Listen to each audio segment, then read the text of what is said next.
Welcome to Insight and Influence, a podcast presented by C&G Strategies, bringing you insightful conversations from influential people, including government officials, industry leaders, and advocates from across the state. So thank you very much, both of you, for joining us. I'm Amie Downs with C&G Strategies, and this, of course, is C&G Strategies podcast, Insight and Influence. And so very thrilled to have two gentlemen with us today who are well known in this community. First, Senator Wayne Fontana, who has represented the 42nd Senatorial District since 2005, and Saleem Ghubril, Executive Director of the Pittsburgh Promise. Gentlemen, thank you for joining me. My pleasure. Thank you for having us. I talk very fast, so I need to slow that down. Saleem, let's start with you. For those people who may not know what the Pittsburgh Promise is, can you tell us a little bit about the Pittsburgh Promise and what it does?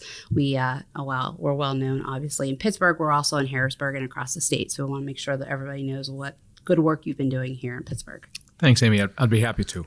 So back in 2008, we made a promise to every kid who lives in the city of Pittsburgh and goes to Pittsburgh Public Schools that if they meet just a certain basic minimum GPA and attendance criteria and stay in Pittsburgh Public for the 4 years of high school, then we will give them a $5,000 a year scholarship for 4 years and therefore $28,000 over that 4-year period. We made that promise in 2008 and we said we'll be able to do it for a generation. A few years in, we figured out what that generation is. It's going to be 21 classes of graduates, high school class of 2008 through the high school class of 2028. Then we'll see that group through till 2033 when they graduate. So far, we have sent 12,500 kids to college on a scholarship, all from Pittsburgh Public. All have gone to school in Pennsylvania. That's a requirement that we place, and they can go to any school they want to in Pennsylvania, public or private, 4-year, 2-year, trade, technical, faith-based, secular. As long as it's accredited, they can go to it, and as long as the zip code is in Pennsylvania. So 12,500 kids, $185 million in scholarships so far, all privately funded.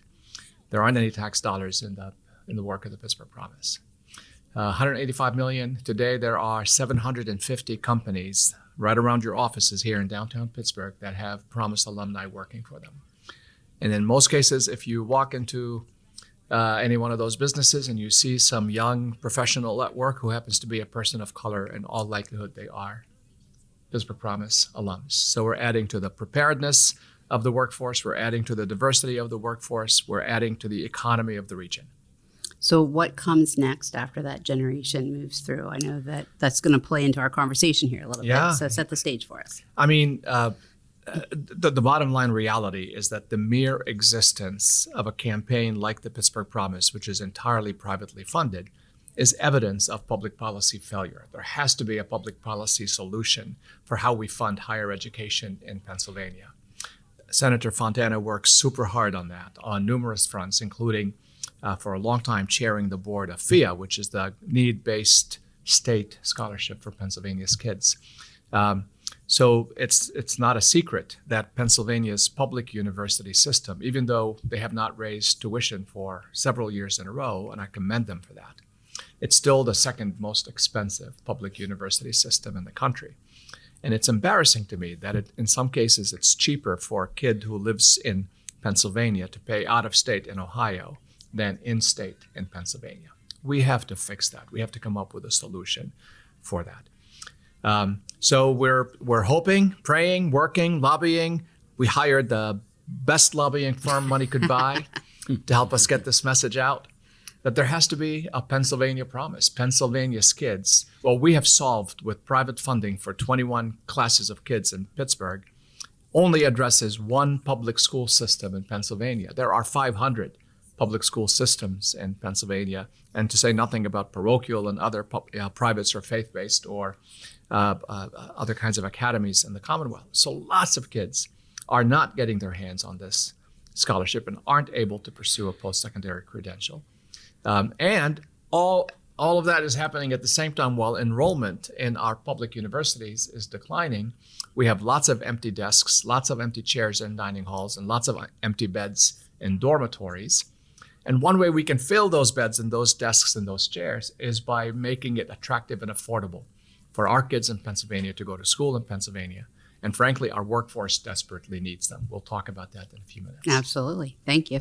You mentioned, obviously, that Senator Fontana has been chair of PHEAA for many years, vice chair before that. I think you've served on PHEAA for many, many years. Can you talk to us a little bit beyond what Saleem has already set up about what PHEAA does and what the board does and how it involves and engages students for higher education? Well, PHEAA certainly is the Pennsylvania Higher Education Assistant Agency. It was created by the General Assembly in 1963 to ensure that Commonwealth students and their families could access higher education through guidance and certainly grant dollars that we provide. It does also offers right today PA forward loan program. So we do grants and loans and make them available. We have the Keystone Student Loan Program. The agency itself provides servicing. We used to service federal loans. We don't do that anymore because we were losing money on it, so we ended up not doing it. But we have guarantee, and certainly we have financial aid processing that we make money on. And that money is used for the administration. So there's no tax dollars being used for the administration of PHEAA. The tax dollars that we get from the state government budget is used towards the grants. So we put money towards the grants fee itself, and the state does also to try to get that eligible students up to the 5750 grant that we had last year, and trying to maintain it this year. As you may have read, it's going to be a tough budget, so we're holding on. We need another 11 million in the governor's proposal to keep that 5750 there. That sounds like a lot of money, but sometimes it's not, depending on where you're going. If you put that together with a Pell Grant, you could go to a community college for free or a state school for free. So there's options out there that we can talk about, or you go on PHEAA's website, you can see other options to keep the costs down, but it's hard to do that. A lot of folks want to go to the other schools, the more expensive schools, for whatever reason, but those schools are expensive. So there's ways to do it. We wish we could, provide a higher grant, a bigger grant, but that's how it plays out. And of course, the grant doesn't have to be paid back, so it's $57.50, and it's that was last year. We're trying to keep it going this year. I'm going to digress for a second. You actually mentioned community colleges in that mix, and that how PHEAA support can actually pay for kids to go to school for free. You're a community college graduate yourself. Do you want to talk a little bit about the community college system here in Pennsylvania and what that looks like? Well, we're in every county. There are community colleges in every county. So yeah, it's something that I think they're looking to refocus on their curriculums and that sort of thing. That's going on right now, because the same thing. They have some empty rooms and could have more enrollment also. I sometimes wonder why they don't, because, to save money, as we're trying to promote here, that's one way to do it. I went to community college. My daughter went to community college, transferred to Pitt. I saved a bunch of money in that. My other son went to Duquesne, and it cost me a bunch of money. So no offense to Duquesne. But anyway, it's a lot more expensive if you do it that way. And of course, room and board's in there for kids and all that. But, usually at community college, you don't have that. You don't have room and board. It's usually local. So, but it's the curriculum that, we're looking at to see what the demand is in today's world, and doing some shifting. We have a great community college here in Allegheny County, but there's they're in play. And I think from my point of view in the legislature, yes, we want to promote them. We want to support them, because we realize that's an avenue for kids to get an education a lot more cheaper than you would normally. So, and a lot of them, it's important about the parallel programs, that sort of thing. So we encourage, the curriculum there to be able to transfer to a four-year school. A lot of times that doesn't happen. Then you're taking more credits and you're running the cost up. So the communication with the community colleges and how they do it is something that we're trying to do too. The governor has a task force that's, trying to have everybody have those conversations. In fact, I think I just got put on one again. I need another task force, right? So anyway, it's to talk about that and how we can bring everything together and try to hold down student debt here in Pennsylvania. I think the thing that is most interesting to me about community colleges is that connection to understanding what the workforce needs are in their community. Community College of Allegheny County obviously does a really good job of that. In fact, they have a workforce center here. And Saleem and his team have taken a really close look at what the workforce needs are for this community moving forward, as many other organizations have. And I wondered if you could share a little bit about what that looks like moving forward. Yeah, I mean, there are also, the senator and his colleagues in the Senate and the House, you have impossible jobs. You have very difficult jobs, and you are having, when somebody says, well, there's a cliff around the corner, there are so many cliffs around the corner, and it's hard to know which one is more dangerous and which one should be addressed more quickly. But one of those cliffs is a workforce-related cliff. Today's skilled workforce in Pennsylvania has 1.2 million people my age or older. And for those who can't see this face, my age is very old. So we have 1.2 million people in the workforce who in the next 3, 4, 5, 6 years will be exiting the workforce. Looking at the K-12 pipeline, one, we don't have, even if every single kid in our K-12 pipeline graduated high school, got a credential of some kind, whether it's a certificate or a diploma or a degree, and entered the workforce in Pennsylvania. Nobody left Pennsylvania. We don't have enough babies in the pipeline to fill the 1.2 million vacancies that will be created in the next 4 or 5 years. That's one issue. And then another issue, those 1.2 million people, some of them will die while they're on the job. And then sadly, some of our young people may also die, or their families may leave the state. And then there's growth happening at the same time. We have companies that are growing. AI is creating lots of opportunities. We hear on a fairly regular basis about the next big initiative that's going to be taking place in Pennsylvania. So there are opportunities for growth. Who's going to fill those jobs, and where are they going to come from? We are not attracting people from outside of Pennsylvania to Pennsylvania. We're not making enough babies in Pennsylvania, but yet the opportunities are now here. We are forecasting that unless there's something pretty dramatic done in the immediate future, come 2035, we will be 770,000 skilled workers short. We will not have 770,000 vacant jobs. Those jobs will leave and those companies will leave, and their tax revenues will also leave with them. So looking at that, which is 7 to 8 years down the road, 2035, that's not that far away. There are some things that we can do today. One thing we can do today is go on a massive, aggressive communications campaign. This is pure public relations and marketing, letting everybody in Pennsylvania know that regardless of their age, if they are low income, they can be 55 years old working at the grocery store.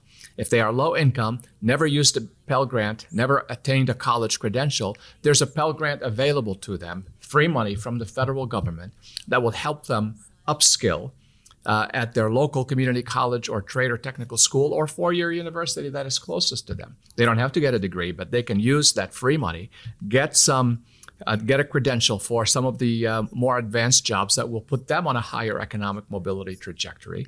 And that can happen with just a little bit of spending on billboards and radio ads, social media ads. That tells you my age, radio ads. People still listen to radio, I promise. That's right. But that's low hanging fruit. There has to be investment in encouraging Pennsylvania's kids to not leave the state, making it easier for them to go to school in Pennsylvania, maybe even guaranteeing them a free education in Pennsylvania on the condition that they stay and work in Pennsylvania and help us fill those 770,000 soon-to-be vacant jobs. We will get more return on that investment than what we will put in. The folks who helped us do the number crunching on this, it was about a 4-to-1 return on investment. Yes, it's going to be a tough bite in the short term. It's going to be a hard thing to swallow. But by doing that, we are ensuring that when that cliff comes, we're ready for it.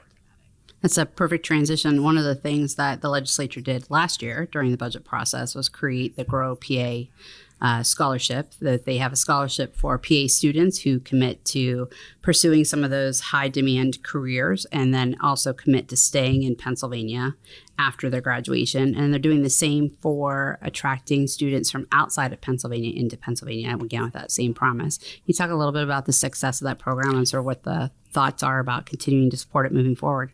Sure. The Grow PA scholarship program was part of the budget deal that we secured last year with a $25 million in funding.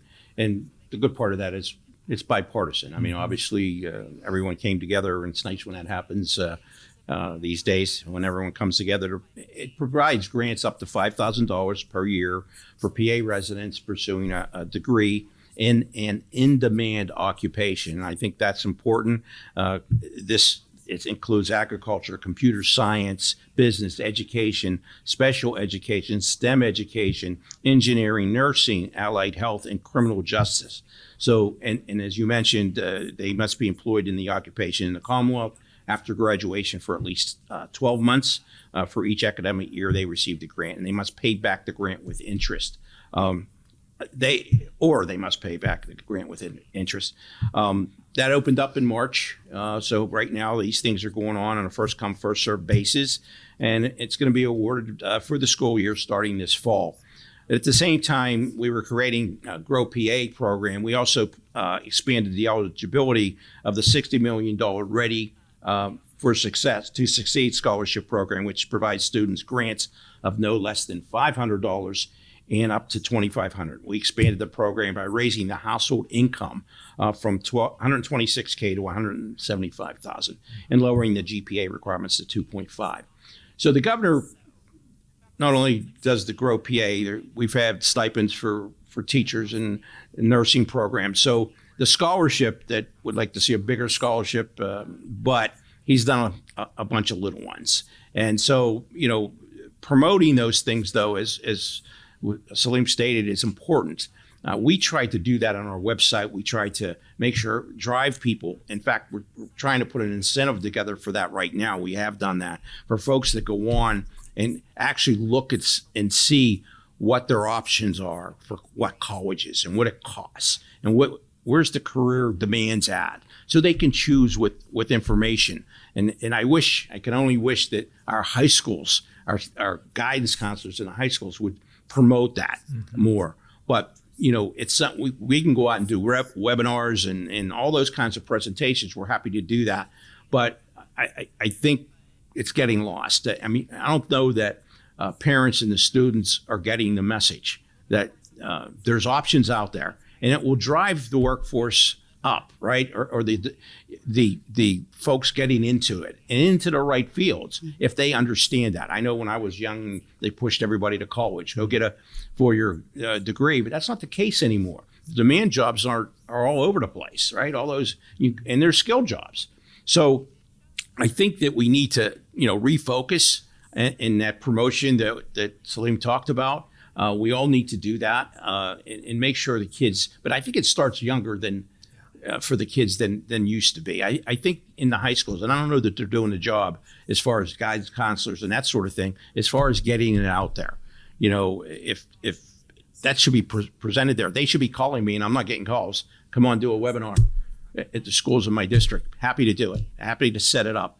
And so information is the key in high school to choose, but it also is going to push kids to stay in and get into the right occupations that they can go out and get a job. A lot of that gets run up because they change, right? And they have to go and get more credits and different. They change their mind, or they didn't understand, or they're not sure. That's what community college is for, right? Just in case. That's what my daughter did, right? She didn't know. She went through it. Her grades weren't the greatest, but then she went to Pitt. Don't tell her I said that.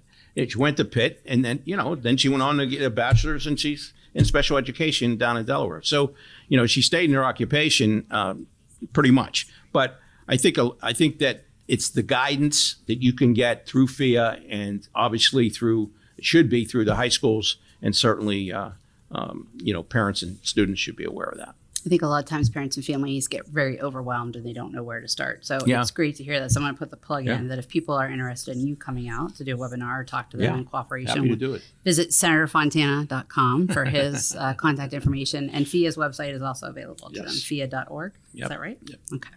Thank you very much.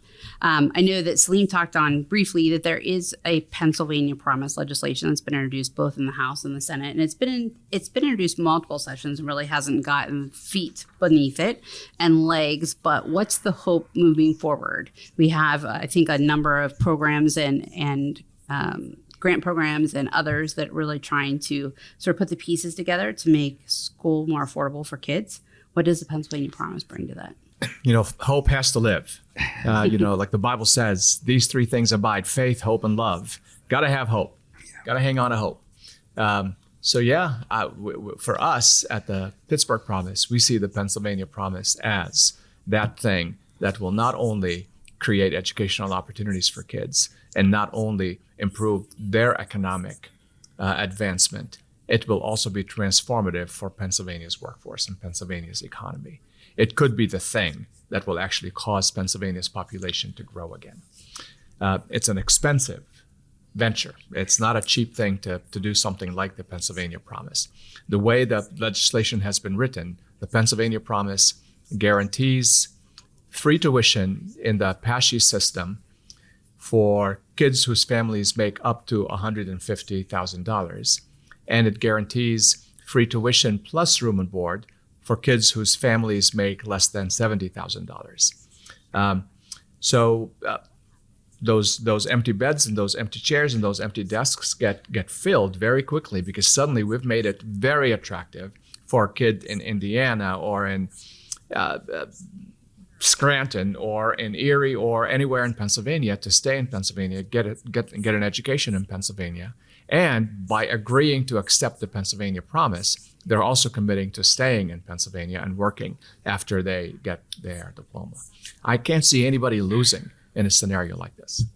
Yeah, we've proposed scholarship, those kind of big scholarship ideas up. I had Nellie Bly back under Governor Wolf, and he was actually for it, but we couldn't get the votes to do it back then. Senator Hughes has proposed his Promise type of scholarship program. I even looked into the Minnesota one when the governor there was running for vice president. They have a North Star Promise program, and it costs about $122 million a year, just in the startup costs, and then about $50 a year. But again, it's annually. But again, not in the scope of things, when you're talking about a $50 billion budget, that doesn't sound like much, right? But the idea is that it only doesn't get all the schools, right? And I can remember the Nellie Bly, as soon as we proposed it and it didn't include the independents, they came running and say, you got to include that. So then the cost just swells when that happens. And it's always the cost that push back. What's going on the federal level right now about, Pell Grants, we don't know what the criteria is going to be, going forward from the Congress to the Senate right now. Repayment is changing from what I understand. But the federal government, they also need to understand the importance of education. And they should be helpful for all of us to get these dollars through. We're the richest country in the world. We don't educate our kids. We make sure they have this debt that they pay the rest of their lives. I don't get that. That's just something I don't get. And this is where we all should be working together, federal, state, local, and all that sort of thing. And it's not happening. We're fighting it. They're fighting on a local level, and the Pittsburgh Promise is going to go away. And then what? Then what's there? And who's going to do that again? How's that going to happen? And then you go to the state level, and we're trying to do something there.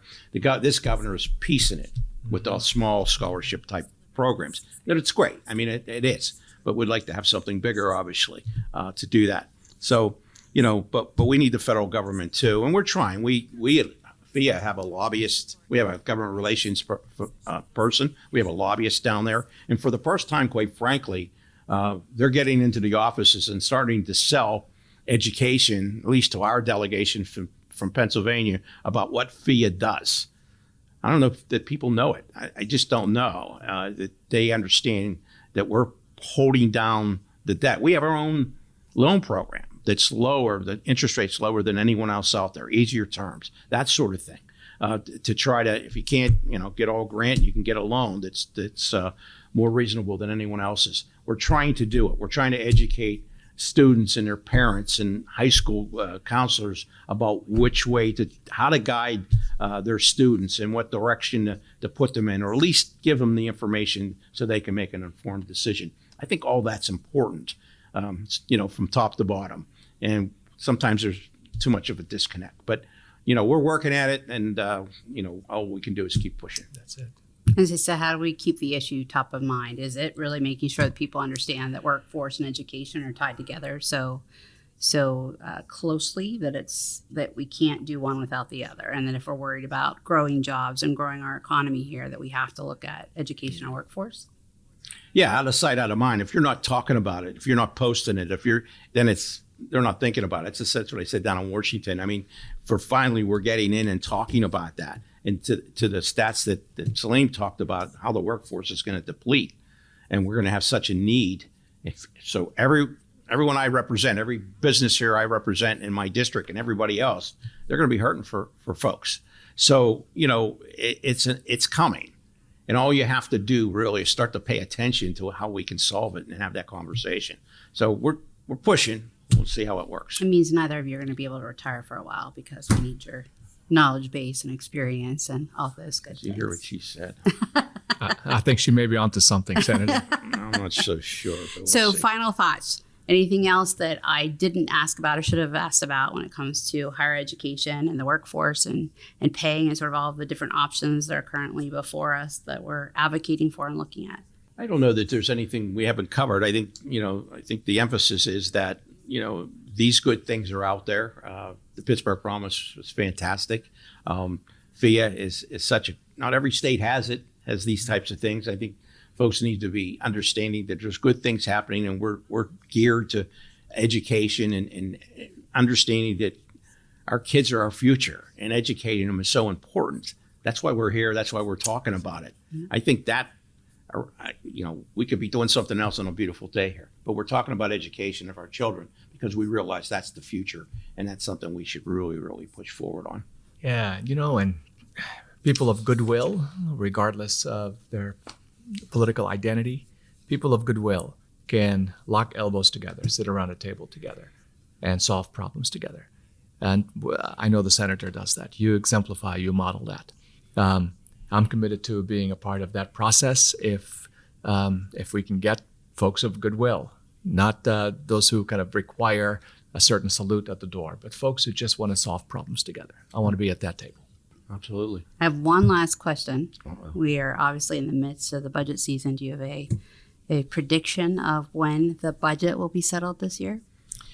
So my prediction is that there's a good chance that you'll get a limited budget maybe by the first week in July, and then maybe come back and do some things, because there's no question that we have to wait and see what the federal government does and what trickles down, what funding comes down to the state, because I get calls all day about, we're gonna get cut. Can you backfill that? And we can't.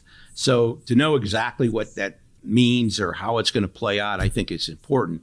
Whether or not those bills get passed on the federal level by July 4th remains to be seen. If they do, then maybe we have an idea and we can get done sooner than later. I think there's some things going on in Harrisburg with skill games that I think is still percolating, because the other caucus doesn't seem to be able to get on the same page. So that's one thing. Then you have mass transit, which they pushed a bill through yesterday in the House, which is the governor's proposal, but it's not what PRT wants here in Allegheny County. So that's going to be somewhat of a fallout too. So whether or not that gets done right now, that may not get done to the fall. So there's things in the past we've had to come back for in the fall to get done. So both I've heard that mid-July might be the first part, or at least right after the 4th of July, which is terrible. It kills my summer. Well, Senator Fontana and Saleem, thank you very much for joining us today. And I'll put the plug in again. If you're interested in having Senator Fontana come out and talk I'd love to about do it. what PHEAA does, visit his online website at senatorfontana.com. And gentlemen, thank you very much. We appreciate it. Thanks, Amie. Thank you for having us. Thank you for tuning in to this edition of Insight and Influence. To learn more about C&G strategies and to access previous editions, visit our website at cgstrategiespA.com.